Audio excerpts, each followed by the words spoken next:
Pessoal, vamos lá. Boa noite para todas as pessoas. Tudo tranquilo? Então, hoje a gente vai ter a nossa penúltima roda de conversa da disciplina. E o nosso tema de hoje é educação com pessoas LGBT. E essa roda de conversa também está incluída, é parte da nossa disciplina, mas ela também está incluída no calendário de um evento que está acontecendo hoje aqui na UFRJ, coordenado pelo professor Aguinaldo, que está ali, que eu vou apresentar a vocês, que eu esqueci que é Dia LGBT, porque eu esqueci. Dia LGBT em Exatas. Ciências e Matemática. Ciências e Exatas. E tecnologia. Oi? É ciências, tecnologia, engenharia e matemáticas. Isso. Então, Dia LGBT, isso aí que ela falou. Ciências, tecnologia, engenharias e matemáticas. Isso aí. Então, oficialmente, para participar do nosso debate, temos a Érica, vou só falar o nome, depois vão se apresentar. Érica, Carol, Vitor, Braiana, que vocês conhecem, e eu mesmo, como homem gay, estou participando, estou me colocando como convidado também hoje. E o Aguinaldo, ele não vai poder ficar, mas só para vocês, não sei se todo mundo conhece, eu sou Aguinaldo, mas assim, quem não conhece, é muito provável que vocês sejam alunos dele em alguma disciplina. E além disso, ele é professor aqui do Instituto de Matemática e ele do programa de pós-graduação em ensino de matemática, e ele coordena um grupo de pesquisa em educação matemática e estudos de gênero que se chama Matematic-Queer, nacionalmente conhecido. Então vai. Nacionalmente atacado, nacionalmente morte, nacionalmente isso tudo. Eu só vim dar um oi mesmo para vocês, a internet não fala nada, mas eu estou falando. Falando da importância desse evento, né? A gente divulgou, a gente teve até que um número razoável de pessoas participando durante o dia. A gente está considerando essa aula também incluída nesse período, né? Como parte da atividade, parte do evento, em que a gente tem pessoas LGBT que são a gente mesmo, né? Estudantes do curso, ex-estudantes do curso, estudantes da pós-graduação do IEM, né? Falando um pouco sobre como se dá nos nossos corpos dissidentes, vistos como dissidentes. Gostei quando você falou isso hoje. A gente não é dissidente, a gente é visto como dissidente, né? A gente não é anormal, a gente é normal, a gente é comum, mas a gente é visto com estranhamento, né? Um estranhamento que em geral não é positivo, né? Mas a gente, como menino, a gente é normal, a gente é gente igualzinho a vocês. Quem a gente ama e com quem a gente faz sexo não necessariamente impacta, né? Em quem a gente é, mas também compõe quem a gente é, naturalmente. Então esse é um dia. Pride in STEM é uma organização internacional que organiza esse evento, ou que criou esse evento. Ele acontece em vários lugares do mundo. Nesse dia de hoje tem uma história do porquê do dia, que eu não lembro mais, eu de manhã sabia contar, mas agora eu não lembro mais. Mas é basicamente um militar estadunidense, gay, que foi demitido por ser gay, e aí ele processou o Estado, Estados Unidos da América, perdeu, como era de esperar, né, absolutamente. Isso tem uns 40 anos.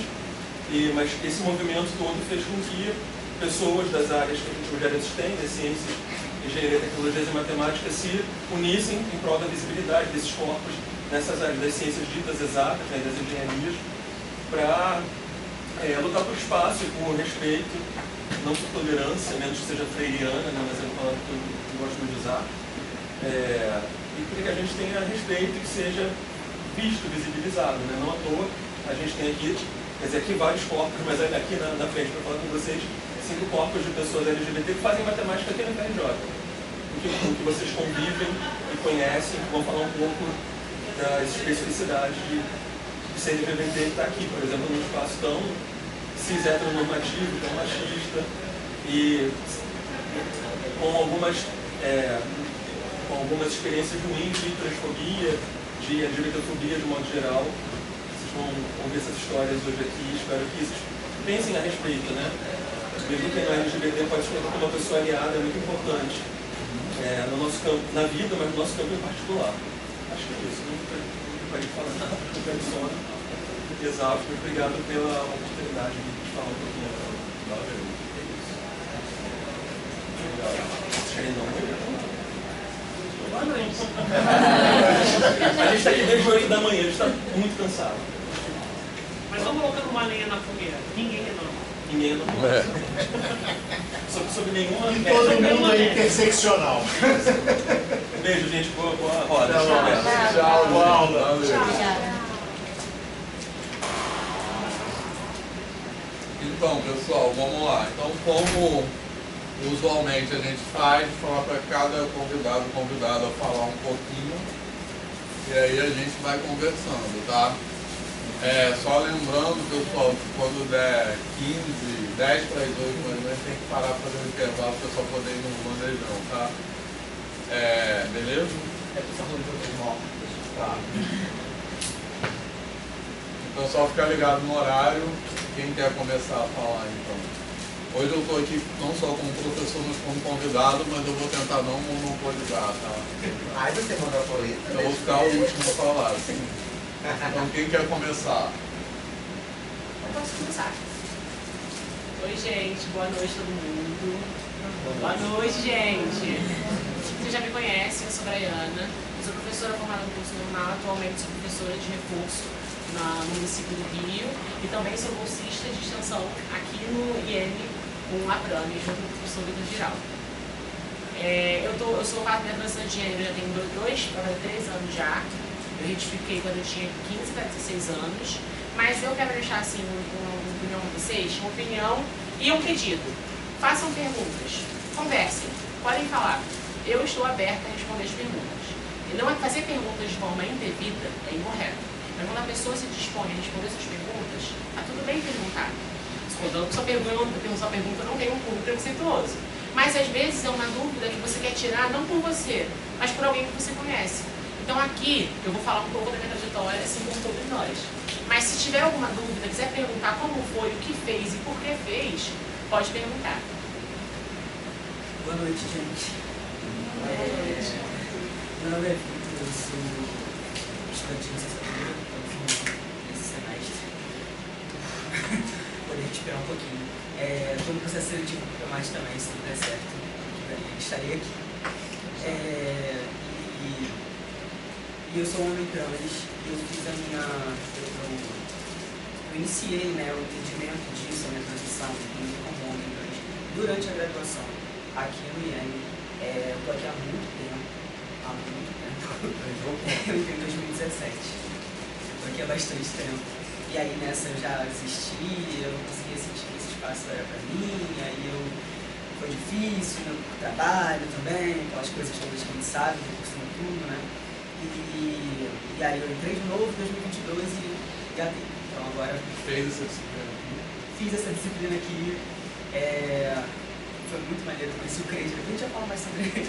Tem muita coisa que a gente pode falar aqui hoje, mas é isso. Hoje em dia eu já atuo na educação básica, sou professor fundamental, e é isso, estou super aberto a perguntas, então perguntem, a gente vai desenrolar essa conversa, como a Braiana falou, não tem problema perguntar quando a gente se dispõe a responder. Boa noite. Eu sou a Carol, sou mulher cis, lésbica. Sou professora de matemática no Colégio Pedro II, fiz graduação aqui também. E na época não era o Vitor que dava matemática da escola. Não fiz essa disciplina com ele, mas fiz outra. Foi antes de subverter isso. Pois é. Fiz mestrado aqui também com o Vitor, mas a minha linha de pesquisa não era em diversidade sexual de gênero. A gente fez uma outra pesquisa que até pode se relacionar, né? Porque a gente pesquisou um pouco da suposta neutralidade da matemática e de um ensino problematizador. Então, conversa, mas não foi o foco que a gente viu. Mas a minha sexualidade, ela atravessa a minha prática, assim como atravessa a minha vida. Então, de uns tempos para cá, eu tenho me sentido um pouco convocada por diversos motivos, depois eu falo um pouco mais, a ocupar esse lugar de forma um pouco mais sistematizada. Então, aprofundar um pouco em questões de pesquisa também, que nem era o meu plano inicial. E, bom, também estou aberta aí para trocar sobre experiências, leituras. Boa noite, gente. Eu sou a Erika Souza, travesti, professora de matemática da rede pública do Ceará, mas eu estou licenciada porque eu sou doutoranda em ensino de matemática aqui, no Instituto de Matemática pelo PEMAT. E mais atualmente, né, já estou na finalização desse processo de doutoramento. Vai ter no dia 19 de dezembro. Serei doutora pelo IEM, pelo PEMAT, 19 de dezembro. Vai ser presencial ou online? Vai ser híbrido, presencial online, viu? Mas você vai estar aqui. Vou dar aqui. É histórico, né? Sim. Sou a primeira travesti que vai fazer, né, estar nesse lugar e terminar, né, conseguir concluir o curso. Porque quando eu entrei aqui, nós tínhamos outra menina que era estudante da matemática aplicada e ela não conseguiu concluir por conta de situações de transfobia que ela vivenciou. E assim como ela, eu também tive diversas situações aqui dentro do IEM. E quando eu vejo a Braiana chegar, quando eu vejo o Vitor chegar, eu fico muito feliz porque, muito embora seja 4 anos depois, praticamente, mas que pelo menos isso está acontecendo, porque o meu medo era eu sair do IEM e ninguém chegar para poder continuar tentando povoar esse lugar que também é nosso, né? Então, assim, muito embora eu tenha uma experiência enquanto professora da educação básica, né, e também no ensino superior, porque eu tive um tempinho aí na UERJ, ainda assim, com toda essa vivência de 16 anos, a gente teve que enfrentar muita coisa, como se eu tivesse acabado de entrar numa licenciatura, por exemplo, aqui na época. Né? O Vitor é testemunha disso também, estava acompanhando cada processo, cada etapa, inclusive foi a minha banca de acesso, de entrada no doutorado, né, Vitor? Me ajudou bastante, porque eu quase seria comida pelas hienas antigas do IEM, mas eu sobrevivi. Pode até contar um pouco. Depois eu vou contar um pouquinho. E assim, fez parte dessa trajetória, tanto que hoje faz parte da minha banca por ter marcado isso, né, ter marcado esse momento histórico na minha vida e histórico na vida também de cada pessoa que esteve aqui. E nesse momento que vai ser muito emblemático para o Instituto de Matemática, né? Porque, assim, as pioneiras, elas trazem uma representatividade que para mim é muito confusa. Só que ao tempo que é muito confusa, porque não deveríamos ser as primeiras, né? A gente acredita que isso é uma sombra de esperança para que a gente possa ter outras pessoas que também vão estar nesse lugar aqui. Por exemplo, agora que eu vejo a Diana, quando eu vejo o Vitor querendo entrar no PEMAT, eu vejo que a gente passou, muito embora nós não tenhamos que sofrer nos ambientes que são nossos também, valeu a pena. Entendeu? Até eu falei hoje à tarde na mesa que eu estava participando. E é isso, a gente vem, né, tentando povoar esse lugar aqui, muito embora a gente ainda passe pelos corredores e as pessoas olhem, né, com estranhamento das nossas presenças, e eu adorava isso, porque eu adoro que as pessoas olhem para mim mesmo. E aí eu fazia disso meu motivo para poder continuar. E aí, assim, eu tô falando de um lugar enquanto pessoa, né, como pessoa trans, travesti, mas que isso atinge de forma interseccional muita gente que está aqui.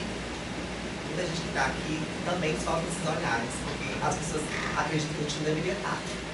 E a nossa forma de reagir a isso é permanecer nesse lugar, porque é nosso também. E aí eu não admitiria jamais parar no meio do caminho e não ser doutora. Eu vou ser doutora em dezembro pela Universidade Federal do Rio de Janeiro e pelo Instituto de Matemática. Eles querendo, eles continuando falando, como eles sempre falaram, ou não. Então, pessoal, só falar tão rápido que eu fiquei até intimidado. Eu vou falar rápido também essa fala inicial, só colocar alguns pontos assim. Então, vocês já me conhecem. Ninguém Quem sou eu? Mas só dizer também, como vocês já sabem, eu sou um homem gay, sou casado há 22 anos com o Luiz, que é também professor universitário da UF, da área de saúde coletiva. E eu, assim, só essa coisa, eu quero falar algumas coisas também da minha trajetória, assim, da minha história e tal, porque eu acho que aqui nessa mesa, eu tô falando aqui como um homem gay, mas também como um homem gay velho, né, assim, porque... E desse ponto de vista, eu tenho 56 anos, né, não sei se vocês também já sabiam isso, mas desse ponto de vista, uma coisa que eu quero falar, que é porque eu acho assim que a sociedade vai mudando de forma não homogênea.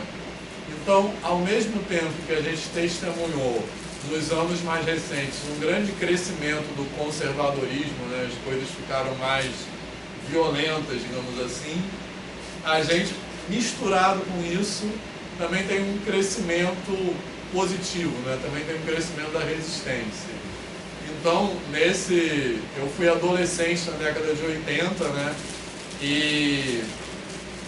Isso, exatamente. Então, entrei na UFRJ como aluno em 87, então tem quase 40 anos de UFRJ. Então eu quero falar um pouco de como as coisas são diferentes hoje, tanto nas escolas, porque eu estudei no Cefet, também já estou me alongando, mas vou parar de falar. Eu fiz ensino médio no Cefet, que na época não era ensino médio, que chamava, né, era segundo grau, mas enfim. E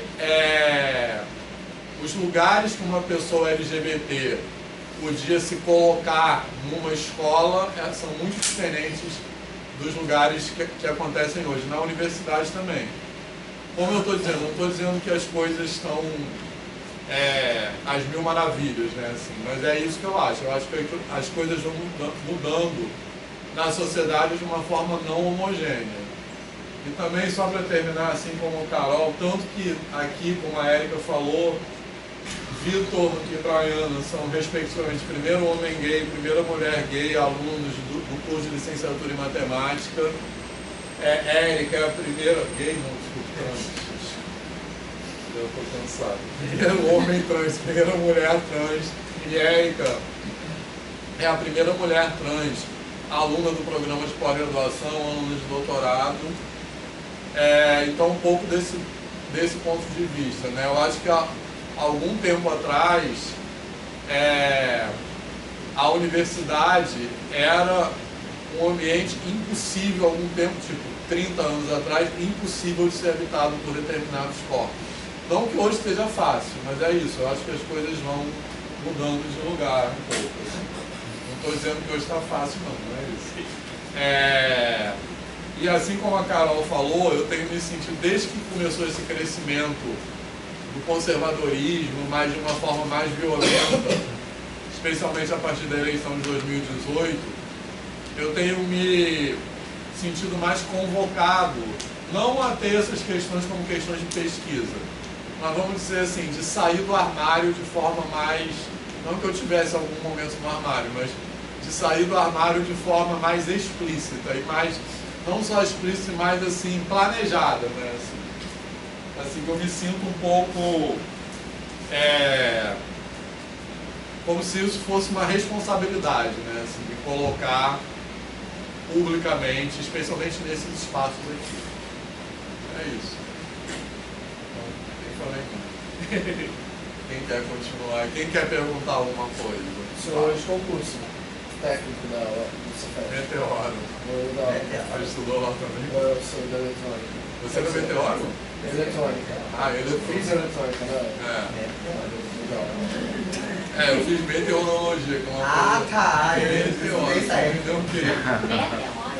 Meteorologia. Eu escutei isso aí, você estudou, ele falou errado. Meteorologia. Não fala palavra. Mas isso tem uma explicação, tá? Que é o seguinte. Na época eu morava no Maracanã, perto do Cefet, só tinha o Cefet em Maracanã na época. E, tipo assim, era uma escola supostamente boa, grátis, gratuita, né, pública, e perto da minha casa. Aí, tipo, a minha mãe e tal, o pessoal achou que era uma boa ideia, eu também achei, de estudar ali, dava pra ir a pé da minha casa. Eu olhei assim, na época tinha 5 cursos, que hoje tem mais, né? Que eram eletrônica, eletrotécnica, mecânica, construção civil e meteorologia. Aí esses 4 primeiro eu olhei e falei, isso aqui eu não vou fazer de jeito nenhum. Aí eu fui por eliminação na meteorologia, foi isso. Mas eu também fiz e odiei, assim. Porque correr de eletricidade teve eletricidade, né? Hã? Você tentou correr de eletricidade e teve eletricidade, não teve no meio hora? Ou não? Não. Não teve não, porque tinha um professor de eletrônica que dava aula no meio hora. Não lembro, pode ser que eu tenha esquecido. Mas enfim, não tô lembrado. Assim. Aí depois fui fazer matemática, porque eu acho que também, como eu já falei isso, eu sempre quis ser professor, né? Assim, aí fui fazer essa meteorologia por conta dessa conveniência e depois fui fazer matemática. Quem mais quer perguntar? Eduardo? Eu queria que você falasse um pouco sobre essa questão de ser casado há 22 anos. Como foi para ter toda essa papel? Porque a gente sabe que a igreja é complicadíssima. Não, eu não sou casado no papel, assim. Ah, tá. Eu pensei que fosse casado no papel, aí eu queria que falasse. Não, mas poderia ser. Mas legalmente pode. Mas você desde sempre que entrou, que se tornou professor aqui do IEM, isso era uma coisa aberta ou foi com o passar dos anos que você sentiu a vontade de expor? Passados anos eu me senti à vontade. Teve várias etapas, né? Assim, mas, vou só responder o Eduardo primeiro. Não, eu digo que eu sou casado, sim, porque na verdade a gente nunca formalizou nem união estável, mas meio que por uma questão de, sei lá, de preguiça mesmo, né? Mas teve todo um processo, assim, porque nesse momento que a gente resolveu morar junto, que foi em 2003, então é 22 anos, tá certo? Foi em 2003, na verdade foi o primeiro momento da minha vida que eu já tinha, assim, namorado pessoas, mas não morado junto, né, assim. Foi o primeiro momento da minha vida que ficou impossível de esconder que eu era gay, assim, né? Porque estava morando junto com um homem, etc. Então, a gente fala essa coisa de sair do armário, né, assim, a gente sai do armário todo dia, né, assim, porque quase todo dia tem alguma situação, eu acho que hoje menos, né, porque já está muito público isso, mas não é assim que você sai do armário, pronto, acabou, está resolvido, né, tem várias etapas. Primeiro de você se entender com você mesmo, depois com as pessoas mais próximas, depois com a família, depois, não necessariamente nessa ordem, né? Às vezes a família é o último, né? Assim, então tem várias etapas, assim, e depois com as pessoas em geral, né? Assim, depois ambiente de trabalho, tem ambientes de trabalho que são mais ou menos receptivos para isso, né? Então, mas não, assim, só respondendo, não teve o processo legal de casar, mas teve o processo que foi muito gradativo de se colocar publicamente como casal, entendeu? Que é isso, que aí tem várias etapas. O meu pai, por exemplo, eu nunca falei assim pro meu pai, que ele já morreu, vai fazer 10 anos, né, assim. Mas eu nunca falei publicamente que eu era gay, assim, pra ele, mas claramente entre eu e ele tinha meio que um acordo implícito, que tipo assim, você não fala e eu não falo, tá tudo bem. E ele falava tipo assim, o Luiz é super legal, mas ele nunca falava, se referia, mas era óbvio, né? Morava juntos num apartamento de um quarto, na época, enfim. Um pouquinho difícil. Não nomeava como seu parceiro. Não nomeava, mas ele falava, o Luiz é super gente boa, falava assim. Que essa fala dele tinha um pouco uma intenção de falar assim, ó, tá tudo bem, mas não vamos falar sobre isso. Enfim, mas o que o Gabriel perguntou? Eu tinha perguntado se... Calma aí, eu esqueci. Foi sobre ele chegar e ter começado gradativamente. Teve várias. Teve um momento que eu não falava pra ninguém. E teve um momento que, assim, porque, na verdade, assim, eu estou falando muito, tá? Mas eu vou só responder isso.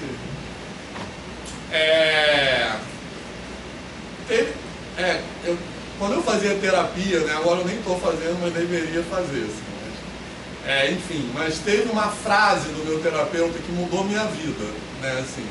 Porque eu sempre na terapia contava umas coisas assim, mas se eu fizer determinada coisa, vão saber que eu sou gay, assim.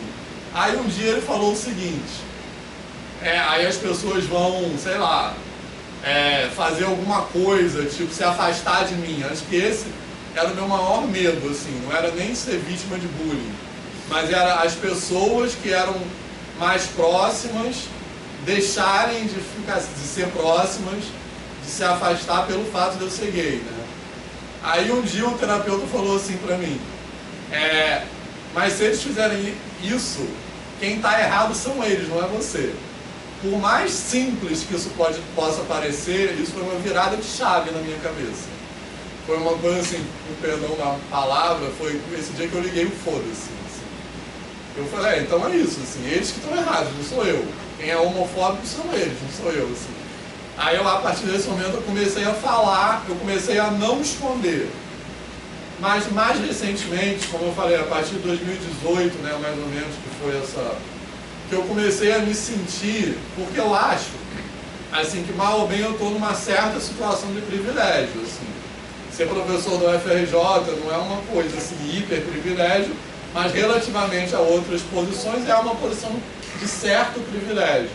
Então eu comecei a me sentir um pouco na responsabilidade de falar, porque eu acho que tem muito uma questão de representatividade, né? Assim, da pessoa, por exemplo, um aluno, uma aluna que é LGBT, vê uma pessoa LGBT numa posição de mais destaque na sua carreira.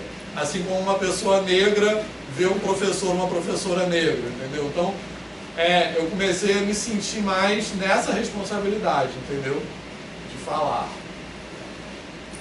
Veio uma questão enquanto você estava falando, porque esse medo que você tinha, né, dos outros, como os outros iam agir, parece estar muito no lugar da culpa, né? Exato. Como se você sentisse culpa por não estar performando alguma coisa que as pessoas esperam. Exato. E aí você se responsabiliza pela reação do outro. Você introjeta a culpa, né? Sim. E aí a pergunta acho que abre para todo mundo, assim, né? Como é que é isso, né? No momento que você se percebe não performando aquilo que é esperado de você, como que se lida com essa culpa, né? Como é que foi para cada um? É isso. No meu caso, rapidinho, eu vim de uma família muito conservadora. Então, num determinado momento, assim, da minha infância, porque eu já sabia que eu era gay, né? Assim, sempre soube que eu era gay.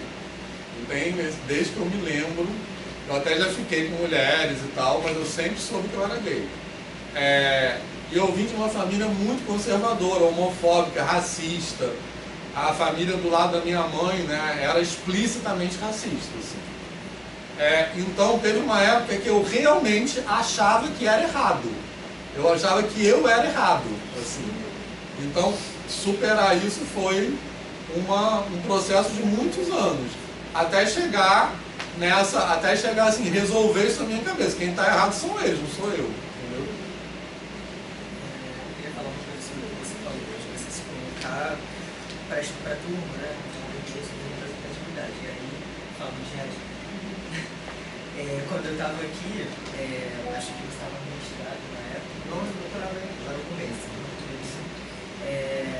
E aí a gente tinha... Ela veio na aula. Mas antes disso...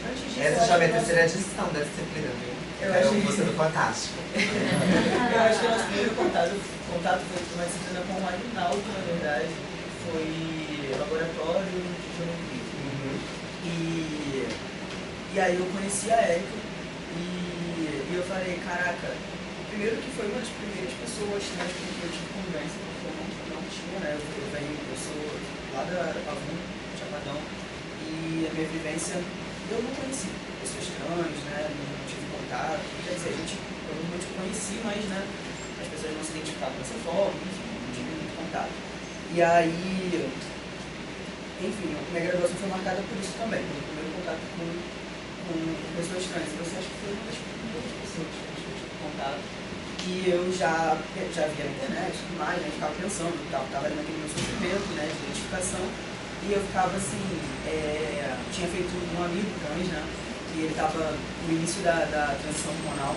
E aí eu ficava, cara, eu acho que eu vou me sentir muito muito melhor se eu fizer isso, mas eu vou ter emprego? Como é que vai ser isso? Porque eu nunca vi um homem trans dando aula, eu nunca vi um professor nem uma professora trans. Tipo assim, como que eu vou chegar para uma turma e eles vão me respeitar? Eu vou passar por um monte de atravessamentos antes de eu conseguir chegar e dar a minha aula. E aí, eu já passei por isso também, porque eu tentava disfarçar que eu era gay, sabe? Eu vou chegar numa turma, todo mundo vai me respeitar. Não vai me respeitar, exatamente. Não, e aí eu conheci você. E aí eu falei, cara, é possível.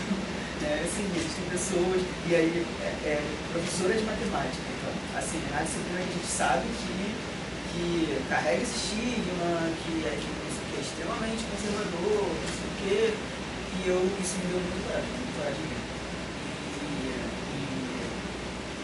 E é isso, né? Eu acho que é a importância da gente existir nesses espaços, da gente existir na sala de aula. E depois que eu comecei a dar aula, nada disso não aconteceu muito disso, esses atravessamentos, essas coisas. A gente cria assim, e não vem muito dos alunos, né? Essa questão do respeito. Não é como eu imaginei, isso vem de outro lugar, não vem dos estudantes, geralmente, né? E eu acho que é importante se colocar. Eu acredito que, pelo menos na minha concepção, na minha trajetória, quando eu comecei a minha transição muito cedo, comecei a minha transição mais ou menos aos 15 anos. A porta de entrada para minha transição de gênero foi um curso normal, eu estudei na escola normal e eu comprei um uniforme, meu primeiro uniforme. E o meu primeiro uniforme que eu comprei não era o uniforme que eu queria usar. Eu comprei a calça, a gravata, a blusa de gala e todos os uniformes, mas não me senti, tipo assim, realizada como eu queria que tivesse sido. Aí quando eu fiz o meu primeiro ano, ao longo do meu primeiro ano, eu nunca vou esquecer. No dia 28 de junho de 2022, é Dia Internacional do Orgulho LGBT, dia 28 de junho. A minha amiga, ela falou assim, eu vou me referir aqui ao meu nome antigo, porque eu não me importo mesmo. É uma coisa que eu carrego com muito orgulho, do fundo do meu coração. Entendo completamente a situação sobre relacionar-se com o seu nome antigo, no caso é o nome morto, que é muito mencionado. Entendo completamente, mas o meu nome atual, o nome que eu tenho mesmo, que foi o nome que eu nasci no meu coração, que é Braiana, é apenas um reflexo do que um dia o meu nome antigo foi. Então, assim, eu escolhi esse nome porque era o nome que eu queria ser. E não porque, nossa, eu acho Braiana o nome mais lindo do mundo. Não, eu não acho. Mas eu acho que Braiana representa exatamente quem eu sempre fui. Meu nome antigo era Brian e meu nome era exatamente o mesmo nome, só eu dei um A no final. Porque eu fiquei com preguiça, tipo assim, de pensar em fazer todos os documentos daquela forma. No final a gente tem que ter todos os documentos de qualquer jeito. Mas eu pensei assim, vai ser mais fácil para os outros também. E na reunião que a gente teve no Prepara, na roda de conversa, eu até falei que ser uma pessoa trans é pensar com muita empatia o tempo inteiro.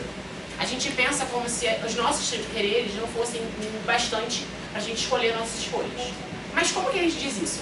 A gente nunca pensa quando a gente vai se assumir em como a gente vai se sentir. Porque se a gente pensar em como a gente vai se sentir, a gente vai se sentir melhor, vai se sentir mais leve. A gente pensa em como o outro vai nos enxergar e como o outro vai ver a gente. Como nossos pais vão lidar com o nosso nome novo, como que a minha avó vai lidar com o meu nome novo. Eu, graças a Deus, assim, de forma laica, eu fiquei muito feliz com a recepção que minha família teve. Óbvio que minha mãe sempre fala, e ela tem muito orgulho da minha pessoa hoje, acredito também, mas a gente não espera ter um filho LGBT, porque nós estamos condicionados a achar que as pessoas vão nascer heterossexuais, sendo que heterossexuais e cisgêneros. Só que heterossexual é um conceito que é natural, mas ser uma pessoa LGBT, homossexual, também é natural. É tão absurdo falar sobre isso, que todas as espécies... assim, quando é que você virou gay, né? Não existe virar, não quando é que você virou hétero. Não existe isso. E todas as espécies, existem animais que são animais tecnicamente homossexuais. Existem diversas espécies que animais se relacionam com o mesmo gênero.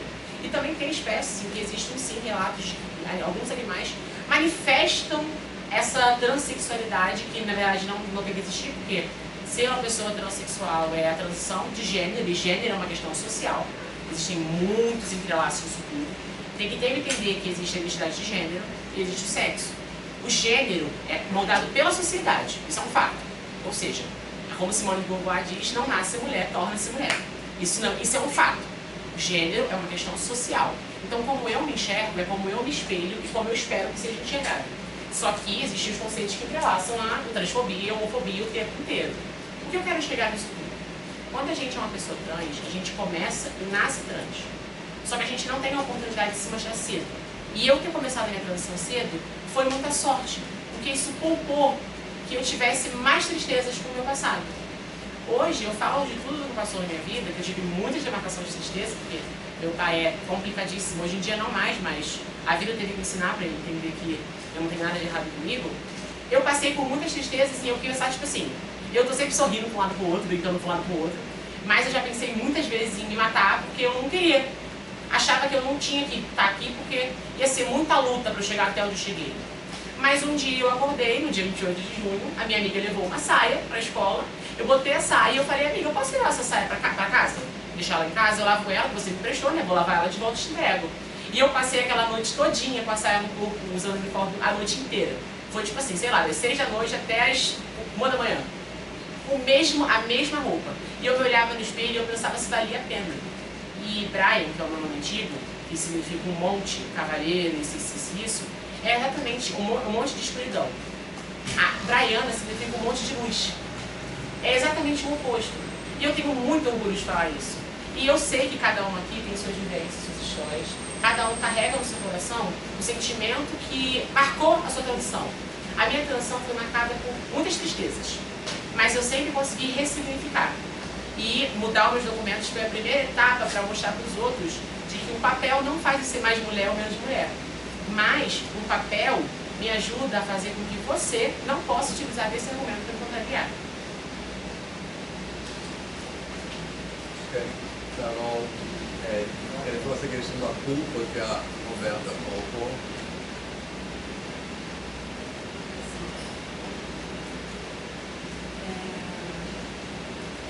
a minha experiência é um pouco diferente, assim, porque eu fiquei com uma menina pela primeira vez muito pirralha, assim. Eu estava, sei lá, fundamental 1. E aí aquilo, quando uma colega soube, fez um estradalhaço, aí que a gente aprende que é errado, né? Essa sensação de tá muito errado. E aí, a partir dali, foi algo com o qual eu não lidei durante muitos anos.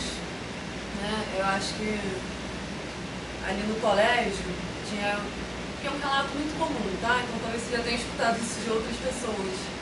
Mas tinha aquela questão assim, tem um momento que todo mundo tem que ter um crush. E aí eu escolhia o menino que eu achava mais legalzinho, assim. Ah, tá, tem que gostar de alguém, vai esse aqui. Esse. Mas, enfim. E eu fui amadurecer, de fato, a minha sexualidade um pouco mais velho. Então, quando isso aconteceu, eu estava num relacionamento hétero, embora eu me entenda como lésbica. Não era um relacionamento no qual eu estava no armário, no sentido de foi um relacionamento no qual eu era apaixonada, mesmo sendo um homem, era um relacionamento que fazia sentido, que não terminou por isso. Mas também era atravessado por isso. Conhece? Também é professor de matemática e hoje também namora um homem. Foi isso que você vai. Mas foi um relacionamento muito feliz. Mas que uma vez que acabou, eu tinha clareza que eu gostaria de estar com mulheres. Então, como eu passei por isso mais velho, assim, eu acho que eu acabei amadurecendo essa questão durante o relacionamento. Então, eu já estava muito bem resolvida quando acabou, assim. Então, foi só assim, beleza, agora vamos embora aí, mulheres. Enfim, então eu também já não morava com meus pais, né? Não dependia. Meus pais também eram tranquilos, assim, mas também não teve essa questão da culpa de o que isso vai significar para a minha relação com meus pais, porque eu já não dependia deles para absolutamente nada, já tinha uma vida muito própria, então foi uma forma muito diferente, assim, né? Eu sinto que existe esse sair do armário cotidianamente nas turmas, por exemplo. Até por isso, quando eu comecei a dar aula pós-separação, né, desse relacionamento que era hétero, eu, a princípio, nem planejava falar sobre minha sexualidade nas turmas, né? Mas é isso, vão surgindo situações que é quase inevitável, assim, né? Eu não usava anticorpo na época também, porque hoje em dia eu já uso até para os alunos estarem ligados, assim, para não ter que ficar aí, galera. mas vai surgindo nas aulas. Então, assim, eu, logo no início lá do Pedro II, teve uma situação que eu dava aula para 7º ano, logo após a pandemia, a insanidade, a convivência com as crianças, e que eles estavam com uma relação difícil com uma professora, e aí para se referir a essa professora, ela é chata, ela é insuportável, tem cara de sapatão, etc. E aí, é óbvio que não precisava ser sapatão para impressionar, inclusive eu defendo que é importante o posicionamento geral, né? Inclusive das pessoas que não são parte da comunidade. Mas achei que também seria relevante, assim, né? Até como uma forma de colocar à frente das outras crianças que possivelmente poderiam ali também se sentir ofendidas, né? Ou sentir que a existência delas era ofensiva, né? Que não deveria existir, que é algo que às vezes acontece, né? Na infância. Então, é isso, sim. Vão surgindo situações em sala de aula que nos convocam a esse lugar e acabou se tornando um fator de bastante felicidade, assim, pra mim, esse compartilhamento. Você começa com experiência, Vitor, a partir do momento que você começou a colocar mais esse sala. Mas, assim, é lógico, né? Eu estou numa instituição que há um alto grau de politização, né? O Pedro II, ele tem sociologia desde o ensino fundamental. É uma coisa que eu não conheço em nenhuma atividade. Assim, eu sou clubista, assim, acho muito maneiro. Apesar dos problemas, enfim. Ela é ex-aluna também. Eu sou ex-aluna. Tem esse sentimento, de rotina. Então, assim, existem muitas questões no colégio, tá? Não é isso não, mas em termos de politização, é um colégio que tem um lado diferente. Então, no geral, os alunos são muito afetuosos ao saber que eu sou lésbica, as meninas vêm compartilhar comigo as dúvidas, né, sobre os crushes. Ontem, as meninas do nono fizeram um desenho meu e normalmente elas não perguntam diretamente, mas tu é o quê? Qual é a letra aí do alfabeto? Não perguntam, eles vão arrumando formas criativas, assim, de pensar. Aí elas fizeram um desenho meu e falaram assim, vou fazer uma bandeira LGBT aqui. Tá, beleza. A gente faz o quê? A bandeira bi? Não, faz a lésbica. Aí elas fizeram elas e colocaram várias bandeiras delas, tá vendo? Que seguir tentar de identificar, porque é pequenininho. Mas então, essa identificação, assim, né, traz também um grau de felicidade para mim. Além, óbvio, de eu saber da importância que tem para estudantes se sentirem, né, contemplados, sentirem que a existência deles é possível, né, que existem histórias legais para serem construídas por pessoas LGBT. É isso, sim, né, também a visualização de futuros legais, né, também traz uma satisfação pessoal poder viver isso de forma aberta, né? Em que ano que começa a sociologia? Começa no 7º, vai até o 3º. É que eu te vi, eu comecei no 7º também. É qual colégio? Mas tinha um colégio pequeno de bairro, de Seattle. E aí também tinha sociologia. Tinha sociologia. É muito legal, porque houve um período em que estava obrigatório o ensino médio. Depois, eu acho que até já tiraram a obrigatoriedade, mas o professor ele mantém lá a sociologia, em quase todos, né? Só não tem o 6º da escolaridade. E isso traz, assim, um espaço de reflexão que às vezes não dá tempo do livro. Mas, enfim, acho que é um problema. No meu caso, foi assim, dentro de um contexto que entrelaçava reflexões negativas e reflexões positivas, né? Eu também transicionei bem cedo, com 13 anos eu comecei a tomar hormônio, escondido da minha mãe. E aí eu lembro, porque isso aí em 1999, tá? Eu nova, mas eu comecei a... E aí eu lembro que a gente não tinha debate sobre essa questão de sexualidade. Todo mundo era colocado dentro de um mesmo pacote. E ainda bem, dentro dessa realidade que era extremamente violenta, né? Porque o povo começa a fazer comparações, sobretudo dentro do processo de escolarização, de que antigamente era melhor do que hoje. Era melhor para quem, né? Para quem que era melhor antigamente, né? O que se era melhor? E aí eu lembro muito bem que dentro desse contexto negativo de afirmação da identidade, porque eu não me enxerguei nunca enquanto um adolescente que não fosse um adolescente trans. Na época a gente não falava nem desse termo, porque não se utilizava essa nomenclatura. Mas eu nunca me enxerguei diferente disso. Eu sempre soube que eu queria usar roupas femininas. E assim foi o que eu fiz, né? E aí eu fui tentando, lógico, conhecendo outras pessoas que estavam ali ao redor da gente, né? No dia a dia, a gente vai acabando, né, conhecendo algumas situações, né? Acabando fazendo coisas que a gente deveria fazer, por exemplo, tomar hormônio de forma, né, sem um acompanhamento médico, né? E isso também a gente vai com o tempo tomando ciência e acaba entendendo que a gente não deve fazer isso, mas acaba que naquele momento essa consciência de poder ser quem a gente quer ser é o que vai fazer ali toda a diferença na nossa existência. E eu lembro muito bem que eu tomava hormônio, escondida da minha mãe, e ela sempre perguntava por que eu sei, por que o peito é o peito, por que o teu peito está crescendo, vou parar de dar esses óvulos de granja, porque eu fiquei muito hormônio. E eu calado na minha, né? E aí eu começava a usar roupas femininas mesmo de forma muito natural, porque, né, um short apertado, uma camisa mais apertada, né? E aí fui colocando isso na minha rotina.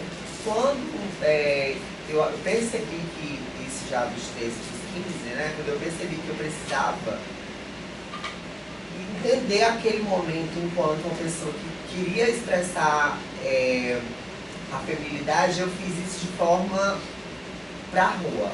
Em casa eu não fazia isso porque eu tinha medo de quando ela ia perceber isso, como é que ela ia agir a partir disso. Mas eu me arrumava na casa das minhas amigas e a gente ia pra rua sempre com roupas femininas. Só que aí teve um dia que eu sempre fui muito autônoma. E ela sempre me colocou nesse lugar de autonomia também. Então teve um dia que eu saí para um lugar que eu voltei bem tarde. E eu fazia isso, eu me arrumava na casa das minhas amigas, chegava em casa, tirava a roupa e entrava em casa. Aí teve esse dia que eu fui chegar em casa e ela abriu a porta antes que eu conseguisse entrar em casa. E ela me viu toda, né, com a roupa, né, que eu trocava ali no jardim, quando não dava tempo de trocar na casa das meninas. Então ela me viu com as roupas femininas, eu pensei que ela ia arrasar com a minha vida. E a primeira coisa que ela falou é que eu estava muito linda.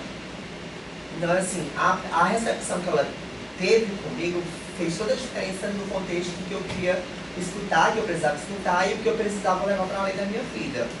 Que não seria a mesma recepção da sociedade, que não é a mesma recepção da sociedade. E aí era muito, muito gritante como isso agia dentro da nossa convivência, sobretudo, porque a minha mãe já faleceu faz 15 anos. Porque ela era, assim, mulher excepcional. A partir de então, né, desse momento pra frente, tudo que ela fazia era para que eu me sentisse acolhida dentro dessa existência, que ela nem compreendia, eu também não compreendia tanto. A gente só, né, se baseava, por exemplo, por outras pessoas trans, as meninas trans que moravam no bairro, que já eram mais, né, mais velhas do que eu ali, e já tinha um entendimento do que elas eram. Só que eu percebia que era aquilo que eu queria e ela me deu essa força.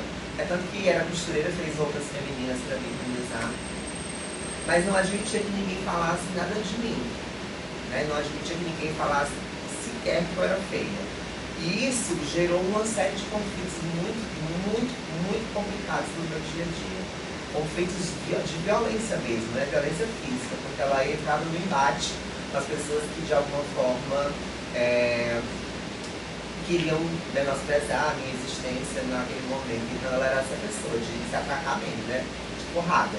E isso desenvolveu nela uma série de complicações de saúde, né? Tanto que ela faleceu em decorrência de um AVC, por conta de que ela veio de uma vivência que era cheia de conflitos, por conta que ela queria que as pessoas não se incomodassem com a minha vida. Porque a minha vida era só minha, de mais ninguém, só quem tinha que se incomodar era eu. E ao tempo que isso acontecia, né, essa parceria que eu tinha com a minha mãe, na minha casa, isso não tinha um reflexo, o mesmo reflexo na escola. E aí vejam como é importante esse momento de discussão, sobretudo para poder pensar como é que vocês vão atuar lá na sala de aula de vocês. É porque na minha época eu tive várias professoras maravilhosas que me acolheram do jeito delas. Hoje eu enxergo isso, lógico, com uma percepção muito mais positiva para o recorte temporal, que antes eu achava que elas não me protegiam mesmo. Porque muitas das violências que eu sofri na escola foi por conta de omissão das professoras, mas aquele pensamento que eu tinha, eu não fazia esse paralelo ao recorte temporal. Porque elas também não tinham entendimento do que estava acontecendo. Então elas faziam daquele jeito, que o jeito que era acontecer uma situação, vamos só fazer aqui o corte da situação e ninguém fez mais nada. Diferente de hoje, que nós temos instrumentos legais, sobretudo as diretrizes, para poder mediar esse conflito e isso não virar uma violência desenfreada, né? Então vejam só a diferença. E ainda assim, com esse recorte temporal, o que eu percebo hoje, para além do tempo que eu estava em sala de aula, e com todo esse aparato que a minha mãe me dava, é que a gente ainda se coloca nesse lugar, muitas vezes, de algoz. Algoz por quê? E por que eu falo isso nesse sentido de algoz atualmente? Porque hoje a gente tem acesso às discussões e a gente ainda assim coloca a mão no olho para poder não enxergar o debate que tem que ser feito. Veja como é diferente, né? Assim, eu tinha todo o apoio da minha mãe, mas eu sofri na escola. Hoje nós temos diversas situações, diversas pessoas LGBTQIA+, que têm esse apoio, mas elas continuam sofrendo na escola porque a gente não tem essa reflexão. A gente precisa se debater, você não precisa entender sobre tudo, você nunca vai entender sobre tudo. Eu sou pesquisadora em gênero e sexualidade, eu não sei de tudo. Então assim, mas o importante é que a gente precisa mediar os conflitos, para que as pessoas elas consigam sobreviver esse ambiente. Eu vivi num tempo, na escola, que ninguém sabia o que era ser travesti, o que era ser pessoa trans. E eu consegui sobreviver com muito sofrimento. E eu tô falando, olha só, é diferente. Eu tô falando da escola, esse pastel da igreja acolhedor. Eu consegui sobreviver. Eu não precisava sofrer o que eu sofri na escola. É um direito meu estar naquele ambiente, aquele ambiente precisa ser acolhedor. Mas ele não era um ambiente acolhedor. Muito embora hoje eu tenha essa compreensão, como eu falei para vocês, de que elas faziam o máximo que elas poderiam. Né? Tanto que elas, né, muitas delas foram minhas colegas de trabalho agora, recentemente, depois já de eu ter me formado. E a gente acaba se encontrando porque trabalha ali nos vizinhos, né, de onde a gente mora. E a gente não acaba porque a gente se aposenta tarde, né, gente? Então você é coitado, meu Deus do céu. Olha só, eu fui aluna delas nos anos iniciais, hoje elas são minhas colegas de sala de professores. Então, assim, e elas veem, é engraçado que elas conseguem perceber essa necessidade de reflexão. Como é importante a gente perceber isso? Porque, na grande maioria das vezes, isso não é a realidade. A nossa realidade, muito embora a gente tenha uma referência de um certo sofrimento, ela não é a realidade da grande maioria das pessoas LGBTQIA+, que estão na sala de aula, porque elas já começam a sofrer em casa. E elas continuam sofrendo na escola. Então, quando a gente traz um debate dessa disciplina, pelo menos, né, que eu acredito que seja um dos objetivos, porque eu já li aí também, mas, né, é justamente trazer essa reflexão para que as pessoas que estão aqui no processo de formação, elas possam entender como é que elas vão receber essa sala de aula, né? E aí não é sobre se descobrir. Eu, no meu caso, nunca me descobri. Eu sempre existi daquela forma e era aquilo que eu já sabia que ia ser. Eu não tive um sair do armário. O que eu esperava é que minha mãe me apoiasse e ela fez isso, mas a gente não tem essa sorte. E aí onde a gente entra, enquanto sala de aula, vamos resolver os problemas do mundo? Não vamos resolver os problemas do mundo. Não tem como, mas a gente tem pelo menos a responsabilidade de, naquele momento, aquela pessoa se sentir acolhida da sala de aula, que é o que não acontece. E aí, só para fazer o fechamento da minha fala, os problemas que eu tive durante toda a minha trajetória escolar, enquanto professora, nunca foram problemas relacionados com alunos e alunas. Todos os problemas que eu tive na minha trajetória enquanto professora foram relacionados aos meus colegas na sala dos professores. Todos.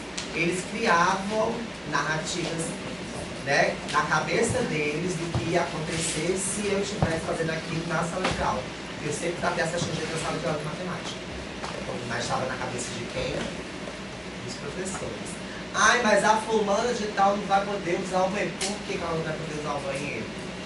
Isso não vinha dos alunos e das alunas que estavam compartilhando o banheiro com elas. Isso vinha da cabeça de quem estava lá na sala dos professores ou na gestão. E muitas vezes essa especulação, ela é tão doentia, porque assim, você nem sabe se vai acontecer e você já está dizendo a partir do que você tem na sua cabeça. E às vezes não acontece, às vezes não, a grande maioria das vezes não acontece nada. Nada. Eles se só conseguem resolver qualquer tipo de conflito em relação a isso. Aí a gente pega, gera um sofrimento muito maior por conta de sentimentos que são nossos, sobretudo sentimentos extremamente ultrapassados. Posso comentar uma parte, por favor? Eu acho que, já que a gente está numa disciplina de matemática na escola, vale a gente também refletir sobre como a matemática, culturalmente, é colocada à parte dessas discussões, né? Como se fosse neutra, como se não fosse atravessada por visões de mundo, né? E aí isso cria um ambiente que possibilita o que a Grada Quilombo chama de privilégio de não saber, né? Então as pessoas se sentem confortáveis.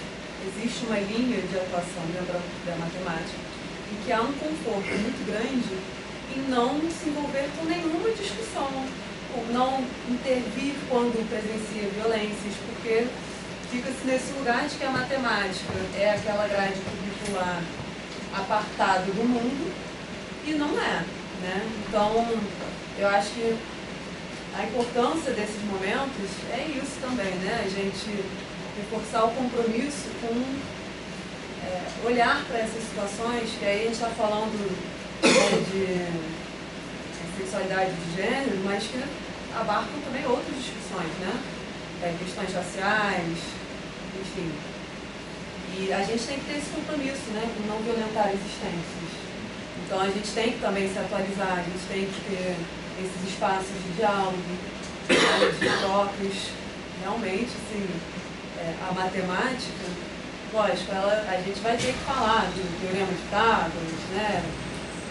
Mas assim, a gente presencia em sala de aula, a gente levando ou não as discussões, que existem oportunidades para se levar discussões bem de matemática, mas mesmo que a gente não faça isso o tempo inteiro, as situações emergem em sala de aula. E aí cabe a gente olhar para essas situações ou não, né? Entendendo que quando a gente não olha, a gente está reforçando estruturas violentas, né? Então, eu acho que tudo isso que a Eka falou também nos traz esse senso de responsabilidade.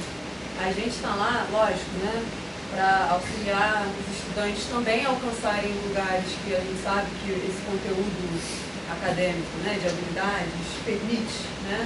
A gente sabe da importância que tem o domínio de uma matemática, não é isso que está sendo discutido. Mas a gente também tem a responsabilidade com a vida dos estudantes que estão lá, né? Então, momentos que a gente escuta comentários que são problemáticos, não é que a gente vá dizer que aquele estudante é criminoso, porque ele fez... Lógico, né? Entendendo também a gravidade dos possíveis comentários. Mas eu quero dizer que o momento da intervenção é esse, né? A gente está num espaço de formação. Então, a gente está lidando com crianças, adolescentes, no geral, né, na escola básica, no EJA, a gente também, enfim, né, tem processos formativos, educativos. Então, se a gente não puder trazer essas reflexões dentro da escola, vai ser muito difícil, né, apresentar outras possibilidades de pensamento, de estar no mundo. E é isso também que a Eka falou. Muitas vezes as situações mais violentas não vêm dos estudantes. Vem de colegas, né? Vem de adultos responsáveis às vezes, mas os estudantes em si, a esmagadora maioria, é muito mais afetuosa, né, do que os adultos. Mas, bem rapidinho, uma coisa, por exemplo, que assim, deixou. Eu entrei no processo de profissionalização muito tardiamente, Sobretudo por conta de situações como essa. As pessoas falavam assim, mas uma travesti vai dar aula de matemática.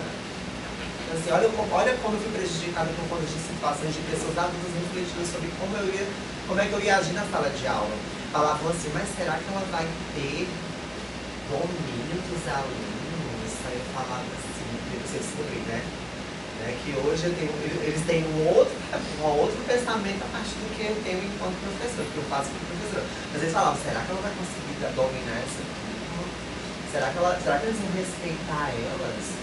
Se isso não existe não respeitar, por que eles não vão me respeitar? Por que eles não vão poder dar aquilo que eu estou dando para eles que eu respeito? Porque eles só não vão me respeitar se eu não respeitar eles e elas. Mas se eu der aquilo que eu quero que eles me deem, eles vão me devolver de forma positiva, que é o que eles fazem até hoje. E é o que eu costumo fazer. Você quer saber se eu tenho um domínio em sala de aula? Não vai assistir uma aula minha, não. Não assistir uma aula minha. Porque assim, durante muito tempo, por exemplo, né, e aí lógico, isso, já utilizando as tecnologias do gênero, né, durante muito tempo eu tive um problema seríssimo com a minha voz. E aí eu queria muito que a minha voz ela não fosse tão grave. Isso me incomodava muito, né, me dava muita disforia por um longo período. Até que eu descobri, assim como muitas outras coisas do dia a dia, que eu precisava reverter isso a meu favor. E aí agora, a minha voz grave de manhã é motivo de que eles todos parem para me ouvir. Porque quando eu dou bom dia, não tem quem não olhe. Principalmente quando eu acordo, que fica mais grave que isso. Então assim, a gente vai fazendo isso e aprendendo a lidar com essa situação para poder isso ser realmente um mecanismo que nos proporcione conseguir no dia a dia vencer as barreiras. Mas veja só como é, olha só, será que ela vai ter domínio? Qual foi o contexto que porque eu sou travesti eles não vão me respeitar? Sendo que eles quando não querem respeitar, não respeitam, seja quem for. Eles não querem saber quem é não. E assim, a diferença ela vai chocar. Se entrar um professor que não tenha um braço, ele vai chamar atenção. Se chegar um professor que seja cadeirante, eles vão olhar com um olhar de estranhamento, porque aquilo não é o usual de eles estarem acompanhando no dia a dia. Então assim, essa falácia da travesti ou da pessoa LGBT que não tem domínio, ela cai por terra por isso, nesse sentido. Entendeu? Eu acho que, principalmente a respeito da questão que a Erika falou sobre o banheiro, com a minha experiência, os professores, eles são os propagadores do conhecimento da escola, né? A gente acredita que a gente só aprende na escola com os professores, sendo que na realidade os professores aprendem muito mais com os alunos, além de os alunos aprenderem entre si. Quando eu fui começar meu processo de transição, eu conversei com a assistente social que estava na escola, no projeto que ela estava, e perguntei sobre o uso do banheiro. E a assistente social falou que eu podia usar o banheiro que eu me identificasse, que era o melhor para mim e tudo bem. Comecei a entrar no banheiro feminino. Depois disso, eu fui chamada pela direção da escola, porque uma professora tinha inventado uma história de que eu tinha mentido sobre o uso do banheiro. Ou seja, ela falou para todo mundo, tipo assim, para uma turma inteira, que não era minha turma, que eu não estava presente, de que outra aluna trans, que no caso só tinha eu na escola, estava mentindo sobre o uso do banheiro. Ou seja, que eu tinha inventado que a assistente social tinha falado que eu podia usar o banheiro. E depois ela falou isso pra mim em sala de aula, ela entrou na sala e falou assim, poxa, Braiana, fico muito triste com a situação com você, não achei que você fosse fazer isso, a direção foi na sala de professores, falou que você contou essa mentira, você contou isso porque na frente de todo mundo. Graças a, sei lá quem, eu acredito que por eu ter sido uma pessoa muito amável com todo mundo durante a turma inteira me defendeu. Todo mundo falou que eu não tinha mentido nada, que muita gente estava na hora que eu falei com a professora, com a assistente social, mas é a questão de que a Erika falou. Os professores, os propagadores da educação, os que devem ensinar, eles acabam passando muito essa mensagem de que eles são tão superiores no que eles sabem ou não, que ninguém pode contrariar o que eles pensam. Sendo que você entender que cada professor tem o seu local de fala e a sua ética também tem que estar envolvida nisso, independente do que a professora pensasse ou não sobre o uso do banheiro, essa correlação não deveria ser relacionada a ela. Isso era uma questão com a direção da escola. Ela não tinha que estar em sala nenhuma falando sobre o uso de banheiro de ninguém.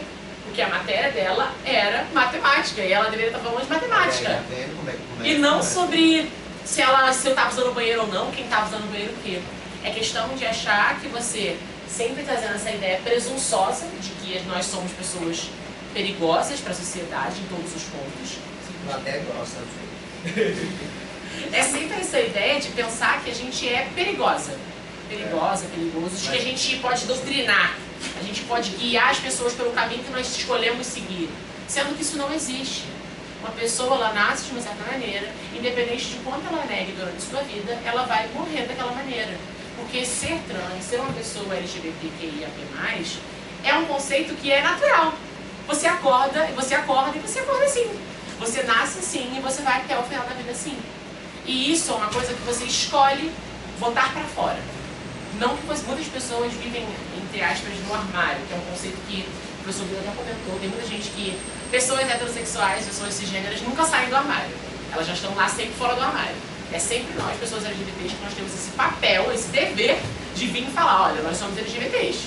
Sendo que não tem que ser falado. Tem muita gente, assim, até no meu trabalho, onde eu trabalho na escola, muita gente, eu diria muitas pessoas, que não sabem que eu sou uma pessoa trans.